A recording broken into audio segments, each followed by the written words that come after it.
లోనే భయం అందరిలోనే వ్యక్తమైంది. ఈ పక్కింట్లోనే ఉన్న అబ్బాయి, పక్క స్కూల్లోనే చదువుతున్న ఆ పిల్లాడు, పైగా ఆ చంపబడిన సహస్ర తమ్ముడు చదువుతున్న స్కూల్లోనే ఆ పిల్లాడు కూడా చదువుతున్నాడు 10వ తరగతి. ఒక్కసారిగా ఆ విషయం తెలిసిన తర్వాత అందరూ షాక్కు గురయ్యారు, భయాందోళనకు గురయ్యారు. ప్రస్తుతం పోలీసుల అదుపులో ఉన్నాడు. అతని జీవితం మాత్రం ఇదైపోయినట్టే. సో అందరూ ఈ హౌస్ ఓనర్స్ ఇక్కడ ఉంటారు, వాళ్ళు కూడా షాక్కు గురయ్యారు. రోజు తమ ముందు తమ పక్కింట్లో ఉన్నటువంటి అబ్బాయి అనేది తెలిసిన తర్వాత, అమ్మ మీరు కూడా చాలా భయభ్రాంతులకు గురయ్యామని చెప్పారు, మీకు చాలా బాధ అనిపించింది. ఆ పక్కింటి అబ్బాయి అని తెలిసిన తర్వాత మీకు ఏమనిపించిందంటే సార్, ఇప్పుడు మేము న్యూస్ చూస్తే వాళ్ళ మమ్మీకి వాళ్ళ డాడీకి అబ్బాయి అక్కడి నుంచి గోడ దూకి వస్తూ ఉంటాడని తెలిసింది కదా సార్. తెలిసినప్పుడు ముందు ఆమె విచారణ చేసినప్పుడు ఆమె షాక్లో ఉండొచ్చు, కూతురు పైన షాక్లో ఉండొచ్చు, కాదని మేము అనట్లేదు. తర్వాత అయినా పోలీసులు అడిగినప్పుడు ఒప్పుకుంది, అది మాకు సంతోషమే కాదన్నట్లు. కానీ బాబా అలా చేయడం ఎంతవరకు కరెక్ట్ సార్?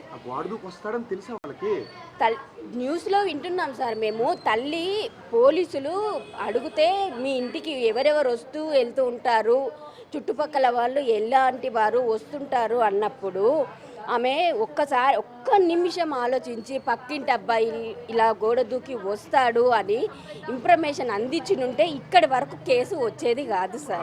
సహస్ర వాళ్ళ మమ్మీ సార్, ఆడపిల్ల మీద ఎక్కువ కాన్సన్ట్రేషన్ తల్లికి ఉండాలి సార్. ఏమంటారు మీరు చెప్పండి సార్, ఉండాలా? ఎదిగొచ్చిన పాప ఉంది ఇంట్లో, ఎవరు వస్తున్నారు ఎవరు వెళ్తున్నారు, ఆ బాబా గోడ దూకి రావడం ఏంటి ఓనర్ వాళ్ళకి చెప్పలేదంట సార్. మా అక్కయ్య మా బాబా వాళ్ళు చెప్పలేదంట. అదొక తప్పు సహస్ర వాళ్ళ మమ్మీది. నేను ఆమెను కూడా తప్పు పట్టట్లేదు, ఆమె ఫ్రెండ్లీగా వస్తుండని అనుకుంది. కానీ కాకపోతే ఈ రోజులు ఎలా ఉన్నాయి సార్, చిన్నపిల్లల్నే 6 ఏళ్ల బాలికను కూడా వదలని సమాజం అయిపోయింది. నువ్వెంత జాగ్రత్తగా ఉండాలి, నీ నిర్లక్ష్యం వల్ల ఇలా జరిగింది. దానికి ఓనర్ల మీద, సెకండ్ ఫ్లోర్లో ఉన్న సంజీవ్ అనే తాటన్ మీద నిందలు వేసి ఇంతగానం చేయడం చాలా ఘోరం సార్. బాబు తల్లిదండ్రిది కూడా చాలా తప్పు సార్. వాళ్ళు కూడా బాబు ప్రవర్తన ఎలా ఉంది, ఏం చేస్తున్నాడు నా బాబు, ఏం అవసరం ఉంది, వాడికి ఏం అవసరం లేదు కనుక్కొని బాబుకి కావాల్సిన ఇచ్చినుంటే బాబు ఈ రకంగా మారేవాడు కాదు.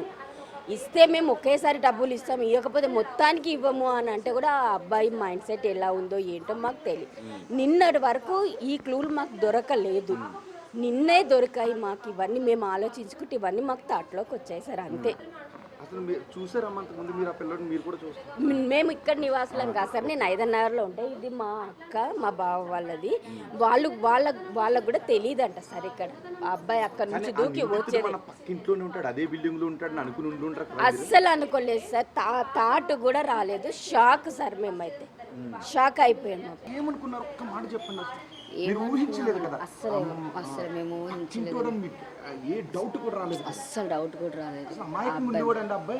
ఆడుకునేవాడండి ఇక్కడ బ్యాట్ బాల్, చిన్నపిల్లలతో బ్యాట్ బాల్ ఆడుకునేవాడు. అసలు ఇప్పుడు కూడా మీరు నమ్మలేరేమో బహుశా అని అంటే. లేదండి.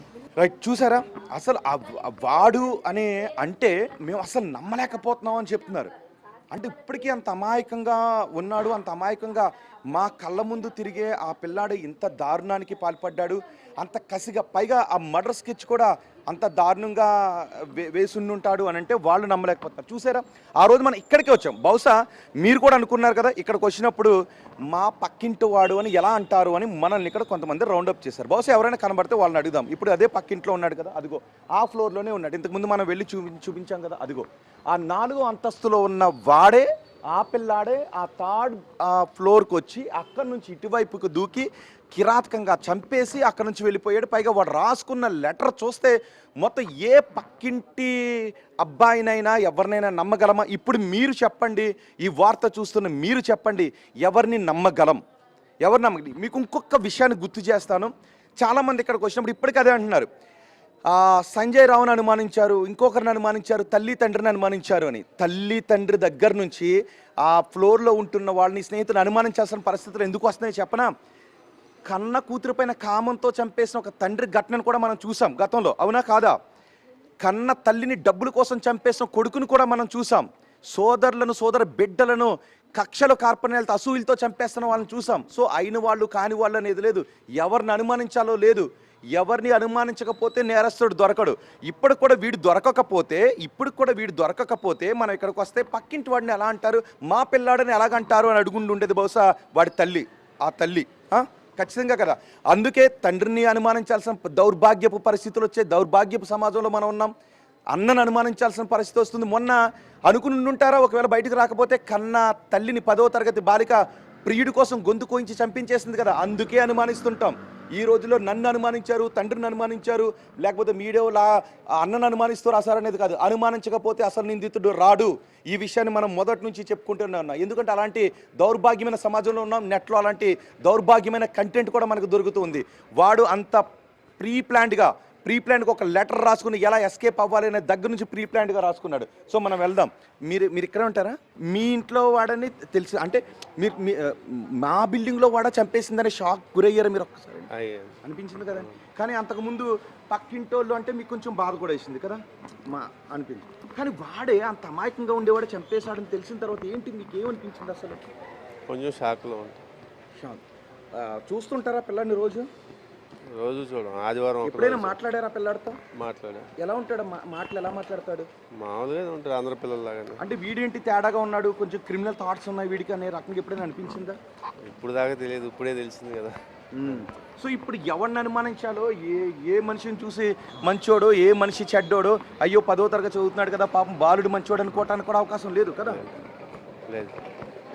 ఓకే, ఆ 10వ తరగతి బాలికను చంపిన తరువాత ఇప్పుడు అదే ఆ 10వ తరగతి పిల్లాడు ఇంత దారుణానికి పాల్పడ్డాడు అని తెలిసిన తర్వాత ఎవరిని నమ్మాలో తెలియని పరిస్థితులు ఉన్నామని చెప్తున్నారు. చూడండి, అదిగో ఆ బిల్డింగ్లోనే వీళ్ళెవ్వరూ కూడా అనుకోలేదు. బహుశా ఈ బిల్డింగ్లో ఉన్నటువంటి రోజు తమ ముందు తిరిగే ఆ పిల్లాడే, అమాయకంగా తిరిగే ఆ పిల్లాడే, ఇక్కడ పిల్లలతో బాల్ బ్యాట్ క్రికెట్ ఆడే ఆ పిల్లాడే ఇంత దారుణానికి ఒడిగట్టాడు అంటే బహుశా వీళ్ళెవ్వరూ కూడా నమ్మలేదు. నమ్మారా అండి ఎవరైనా? మీరు ఎవరైనా నమ్మారా ఆ రోజు? బహుశా ఆ పిల్లాడి మీద ఎప్పుడైనా డౌట్ వచ్చి ఏదండి? అర్థం కాలేదు. ఎందుకు చెప్పండి? మీరే కదా రెడ్డి గారు, ఆ రోజు మీరు కూడా అన్నారు కదా అన్న, ఏమనేసా మీరు అసలు పక్కిళ్ళని ఎలా అంటారని కూడా అడిగారు కదా. ఓకే అండి, థ్యాంక్ యూ. నిజమే కదా, అనుమానం వ్యక్తం చేసింది ఇందుకే రెడ్డి గారు అంతే. ఓకే అండి, ఓకే రైట్. పోనీ మీరు చెప్పండి, నేను మీ అభిప్రాయమే తీసుకుంటాను ఒకసారి. మీ ఏమని పెట్టారు? ఏం పెట్టారు? పక్కింటి అబ్బాయినే కదా పెట్టారు. మరి పక్కింటి అబ్బాయినే కదా చూపించండి. ఓకే, ఆ రోజు పక్కింటి అబ్బాయిని ఎలా పెడతారు అని అడిగారు అందరూ. సో అదే మనకు ఉండేది ఏంటి అంటే, రెడ్డి గారు అది కాదు, నిందితుడు అనేవాడు ఎక్కడుంటాడో తెలియదు. గతంలో మనం చూసాం, నిందితులు కన్నబిడ్డలను చంపేసిన తల్లిదండ్రులు ఉన్నారు, తల్లిదండ్రులను చంపేసిన కన్నబిడ్డలు ఉన్నారు, ఆస్తి కోసం తాతను చంపేసిన వాళ్ళు ఉన్నారు. అందుకే వాదన కాదు. ఓకే, మీకేమనిపించింది అసలు ఈ బిల్డింగ్లో ఉన్నవాడే చంపేశాడు అన్న తర్వాత? మరి ఆ ఫ్లోర్ నుంచే కదా వెళ్ళింది. రండి. ఓకే, ఇప్పటికీ కొంతమందికి ఎందుకంటే ఆ రోజు అభిప్రాయం తీసుకునేటప్పుడు డౌటు, ఇక్కడ ఉన్నటువంటి ఒక సాఫ్ట్వేర్ ఇంజనీర్ ఇచ్చినటువంటి సమాచారం ఆధారంగానే పోలీసులు రండి ఇచ్చినటువంటి సమాచారం ఆధారంగానే ఈ కేసుని ఛేదించగలిగారు. ఎందుకంటే మనకి బాధ్యత అనేది ఉంటుంది. మన ఆ బాధ్యతతో వ్యవహరించినప్పుడు మనకు తెలిసినటువంటి సమాచారాన్ని పోలీసులకు చెప్పడం ద్వారా అసలు నిందితులు ఎవరో తెలిసే అవకాశం కూడా ఉంటుంది.